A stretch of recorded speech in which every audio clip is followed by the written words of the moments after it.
خبر دیں آپ کو، شیخ رشید احمد نے اپنے اثاثوں کی مکمل تفصیلات فراہم نہیں کی۔ عوامی مسلم لیگ کے سربراہ شیخ رشید اور ان کے بھتیجے شیخ راشد شفیق کے کاغذات نامزدگی مسترد ہونے کی وجوہات سامنے آ گئیں۔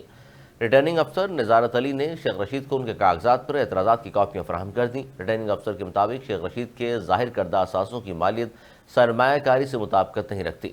شیخ رشید نے کاغذات میں سال 2021 سے 2023 کے آمدن کا ذکر نہیں کیا۔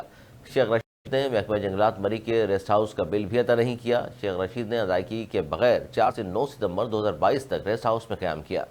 شیخ رشید کے ذمے 3,22,000 روپے سرکاری بل واجب الادا ہے۔ شیخ رشید کے کاغذات نامزدگی پر یہ اعتراض بھی عائد کیا گیا کہ انہوں نے موضع سیال میں زمین خریدی لیکن اسے گوشواروں میں ظاہر نہیں کیا۔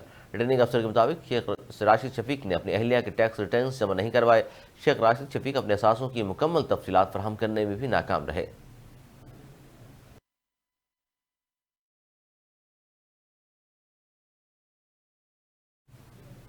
نیوز اسٹوڈیو سے فی الوقت اتنا ہی۔ مزید نیوز اپڈیٹس کے لیے دیکھتے رہیے اردو نیوز نیٹ ورک۔